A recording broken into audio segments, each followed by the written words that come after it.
everyone, and welcome to our segment on risk management. Again, we're excited and grateful to have attorney Phil Goss with us today to guide us through some of the legal isms of the martial arts industry. How are you doing, sir? I'm doing quite well, thank you. And yourself? I'm doing great. Thank you so much for being with us today. Today, the topic is student agreements, memberships, contracts. So I will turn it over to you and let you educate us on the do's and don'ts of student agreements. Well, first of all, I'm a big proponent on having student agreements.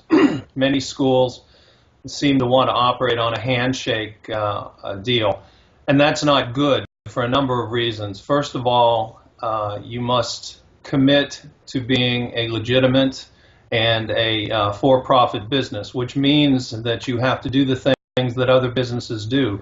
You don't sign up to have someone put a roof on your house or to build a pool in your backyard without a contract or an agreement. Neither should you accept an enrollment from a student or a family without a written agreement. Written agreements are very important because, first of all, it outlines the services that you're going to provide. It outlines the expectations of the parties, and it provides protections for you. As a general rule, those are the things you need. The concern I always have with written student agreements is that the failure to do so has ramifications outside of the relationship in the school. To give you an example, quite frankly, if you ever need to go to the bank, or one of your school owners needs to go to the bank to borrow money, to get a line of credit, perhaps to borrow, the first thing the bank's going to ask you, like it would ask any other legitimate business, they want to find out, do you have the ability to repay this loan? And the way you show that you have the ability to repay this loan is by cash flow. And the way you demonstrate cash flow is that you show them the maybe not the individual contracts, but you show them the amount of agreements that you have, which supports the amount of cash flow you have every month that will support the ability of the bank to go out on a limb and loan you money. So in that regard, it's very, very important to have, and that's outside of the relationship between you and the student. That's your accounts receivables. That's for a service-based industry, that's overwhelmingly largest percentage of what the business is worth, is that those future payments. Well, there's no question about it. I mean, cash flow is king in any business, and especially in a martial arts school. Related to what I just said, if the day comes that you decide to sell your business or someone comes to offer to purchase your business, you need to show what the business is worth. Now, in a service industry or a service business, you want to go far beyond the bricks and mortar and the pads and the things that you have. So you need to be able to show someone to support your asking price that you have a book of business, and it's been a continuing book of business that will allow you to support the purchase price that you wish. In what's referred to as due diligence, any good, legitimate purchaser is going to be asking you to see the accounting that's going to support the purchase price that you're asking for. And the way that you do this, among other things, is to be able to show them that you have specific ironclad, protectable business interest agreements that are in written form that you're going to be allowed to use as collateral. Right. The bank's not going to take your word on the fact that you have 200 students paying $100 a month. They're not going to take your word for it. They're going to want to see some paper, right? Absolutely. Yep. One trick a lot of people do, or a lot of sellers do when they sell businesses, they pre-plan the sale. They know that they're going to be selling their business in a year or two. And so proactively what they do is they add cash money into the deposits. So if you do that, let's say over a period of 2 years, you put an extra $100, $200 into your cash deposits that can't be tracked back to your student agreements, then most people purchase a factor against the amount of money brought in every year. So if you bring in, let's say, $100,000 a year, typically a business will be a multiple of 3.5 to 4 times that. If they can raise the number by making cash deposits, then they can ask for more money. In that regard, a prudent buyer, has to know that every bit of money or every bit of cash receipts that are coming into that business can be supported. And one of the ways to do that is obviously to read the contracts and add the numbers. Now, let's go back on something you just mentioned. I know there's several factors that go into it, but what formula would you come up with? Or owners out there that are thinking about selling their school, I get this question several times a year. How do I determine how much to sell my school for? What would you think is a formula that you would recommend using? Well, again, it's going to depend on what part of the country you're in. It's going to depend on whether their style meshes with your style. If it's a Taekwondo school buyer that wants to purchase a Taekwondo school, I mean, it's much easier to fold in that type of school. If it's a different type of school, that makes it very difficult. You have to look and see what the market will bear. What have similar schools sold for in the area. Business brokers will look at the numbers in that regard, and once again, it also determines what you're selling. Are you selling bricks and mortar? Do you have your place? Do you have a long-term lease on favorable terms? Do you have a good supportable cash flow? Tell me about your employees. Do you have people who are going to stay with the business, or are they going to run off once you leave? Also, one of the factors in that is whether the school owner that sells is willing to sign a long-term non-compete agreement, because as we know, students tend to like to follow the people who taught them. Even though it's the same school, having classes at the same time, wearing the same uniform, they're going to want to follow the people that they're familiar with. So as a result, all those factors come together to make a reasonable determination as to what a school should sell for. But to answer your question, I've been involved in businesses that have sold for 3.5 multiple, which means 350% of your gross annual receipts, up to, depending on the industry, up to 10 times that amount. So a sale of a business that grosses $100,000 a year could sell for anywhere between 350,000 up to $1 million. Okay, all right, good. And you're right. Things that I tell owners to also look out for is how many lower belt or students in a particular school that you're thinking about buying can be upgraded to higher level training programs, and then of course very smart about, the same style. Is the instructor staying or going, and what's that owner doing? Where's he going? Because a martial arts school, the bad part is so many schools are personality driven, and and the owner or some of the staff pull out, man, those parents and kids could possibly bail. So it's definitely a risky venture.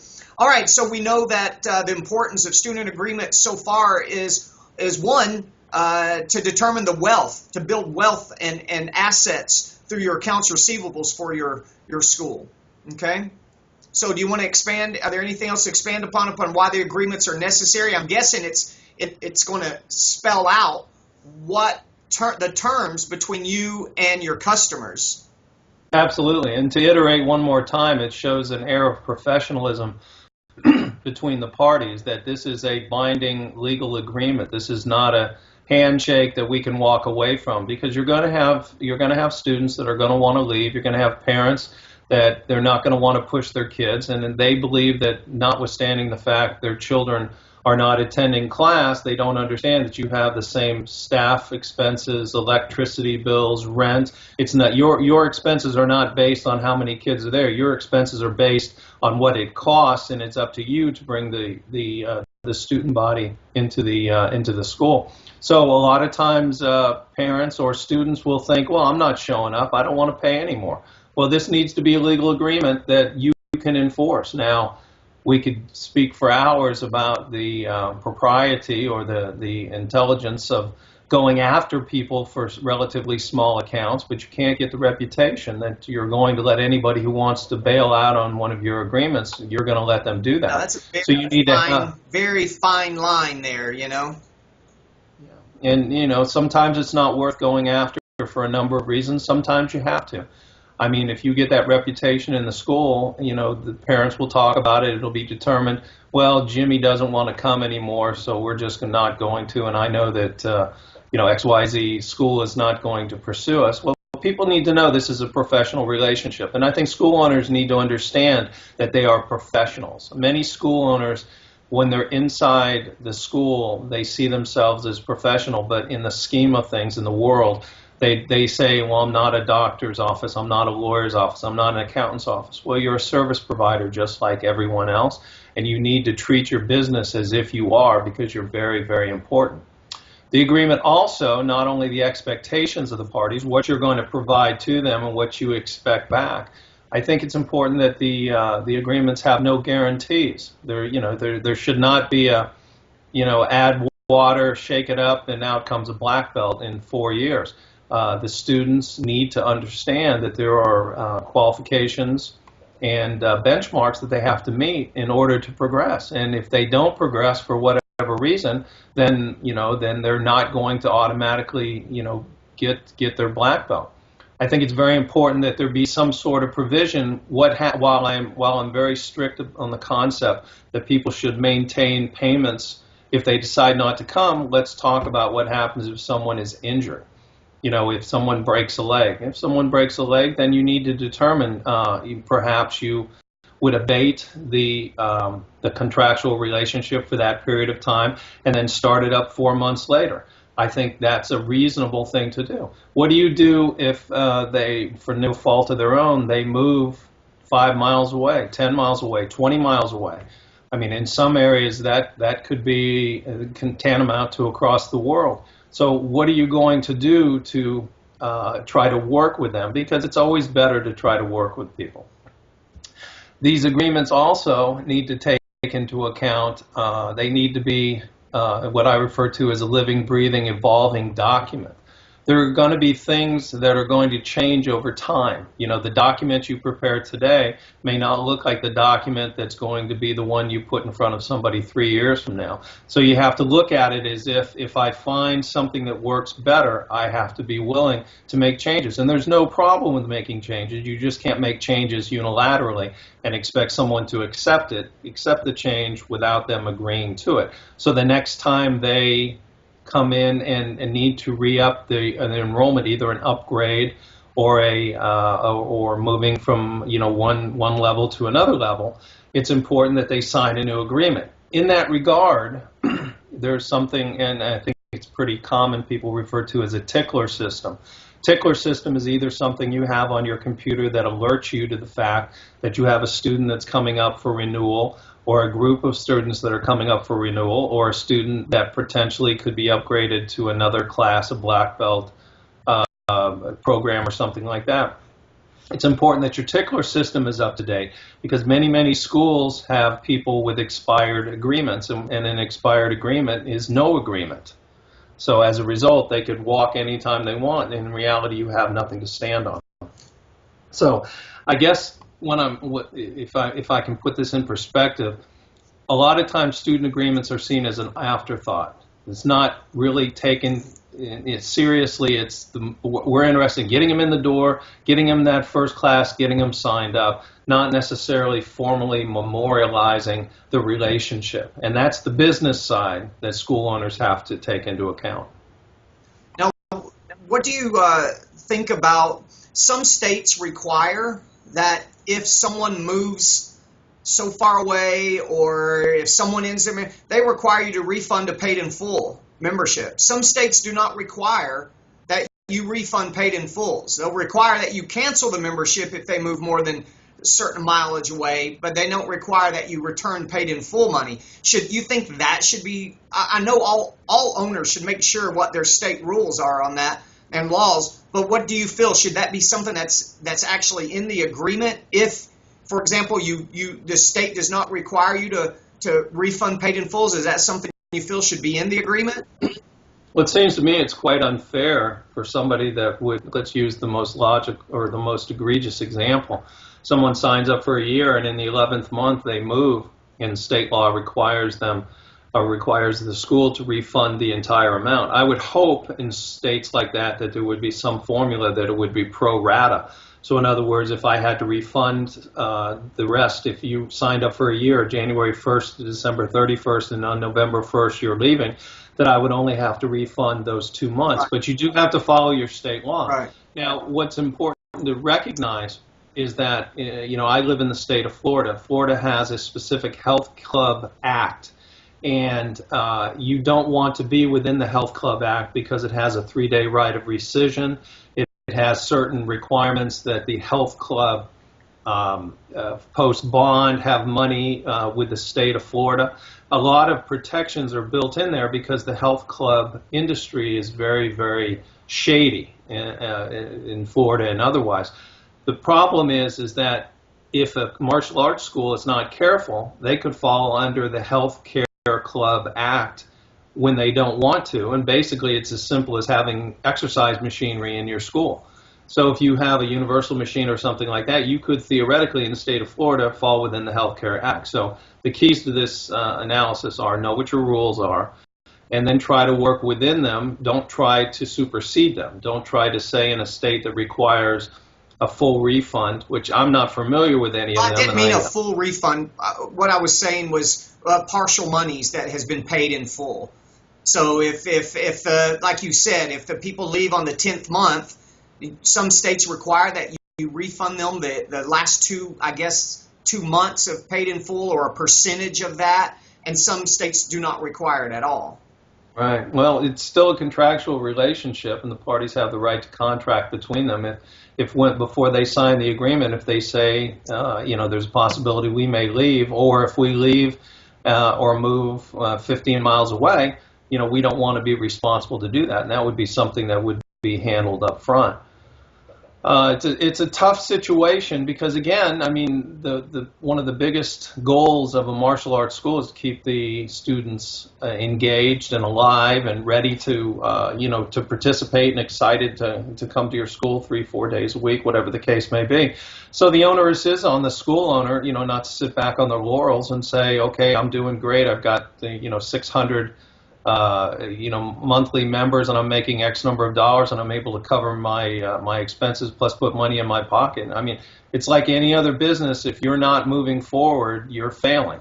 So in that regard, it keeps the school owners on track. Surprised how many times I get that question. Whereas Miss Johnson brings her child in, signs up. And one scenario, she pays that 12-month membership in full. Another scenario, she's paying monthly payments. Well, I think most owners all agree that, hey, if Miss Johnson moves 25 miles outside of the city, then that membership, you will cancel that membership. But that's if she financed it and is paying monthly payments. But I get the questions all the time from owners is, hey, Miss Johnson paid in full, and now she's moving away, to another town. Do I have to pay back that last 6 months that she prepaid? And I don't know the correct answer. I always tell them, hey, make sure that you check your local state rules on that. I actually called my local attorney that I deal with and asked him that question, and he did a little research. And in Tennessee, I would not be obligated, at least legally, to refund that paid in full money. Now, whether what's right or what's wrong, that's a totally different question right now. Also keep in mind that when someone comes to you, you give them 2 scenarios. You can pay $100 a month for 12 months, or you can pay $1,000 for the first 12 months, and you get a discount. Now, there's an assumption of risk there that the person understands that they're getting a discount, but they're paying up front. You're taking a risk because you're making less money long run. They're taking a risk. Hey, I'm paying less money for the full year, but if I'm not able to use it, I've already paid the money, and I don't have really any recourse. Okay. So again, it's an issue of what your consumer laws say in your specific state, and what your contract says. And that's an example of being a living, breathing, evolving document. As laws change, as scenarios arise that you look at and determine that you want to handle things differently over time, then you amend your student agreement and continue to keep it up to date with what the needs of your school may be. There was a situation, only one time in my entire career has a parent sued me and taken me to court for refunds on a membership. And I'll spare you the details, but the lady claimed that she was permanently disabled.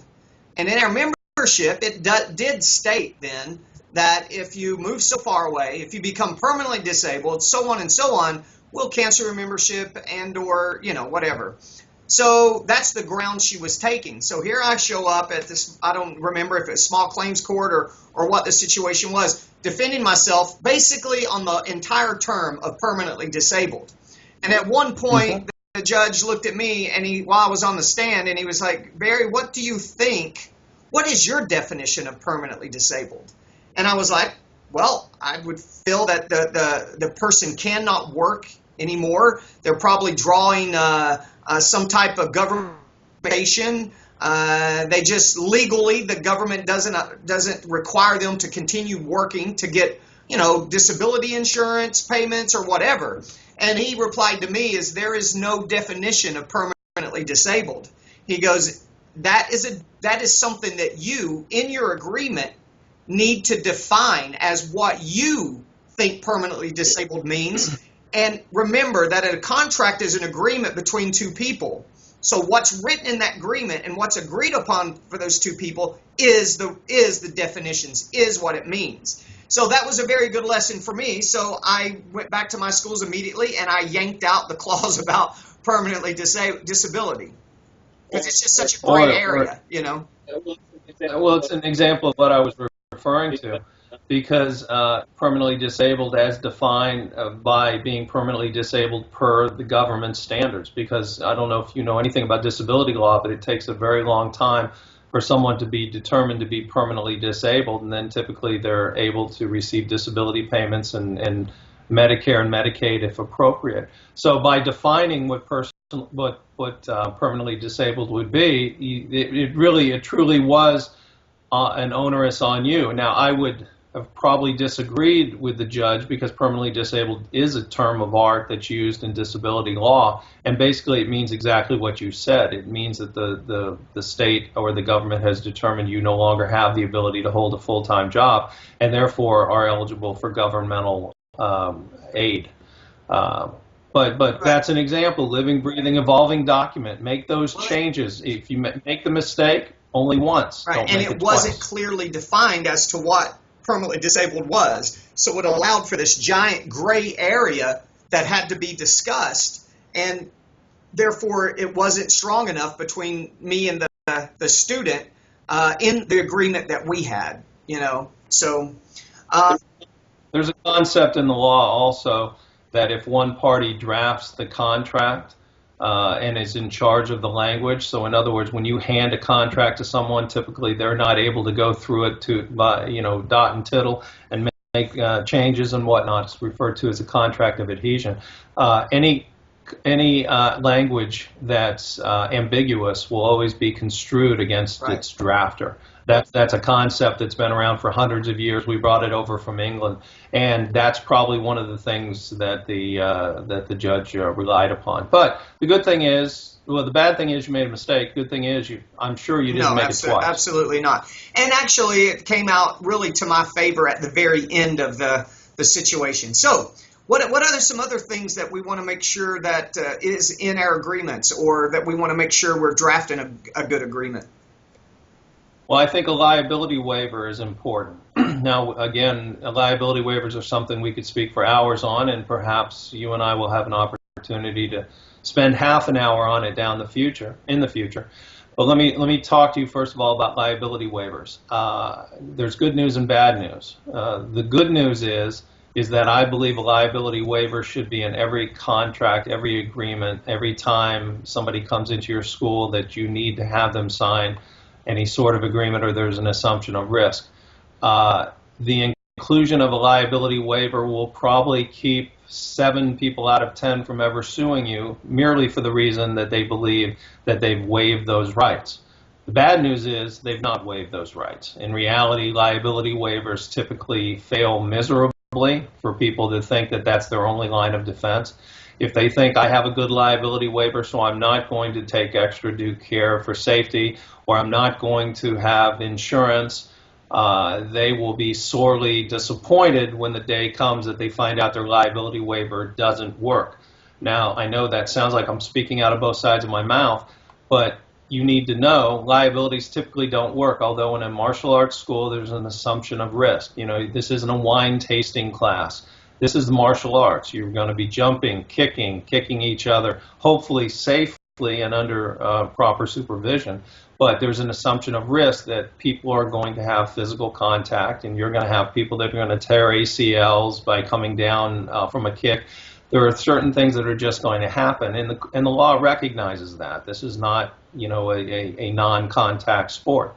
So there's a higher level inherently in the risk factor there.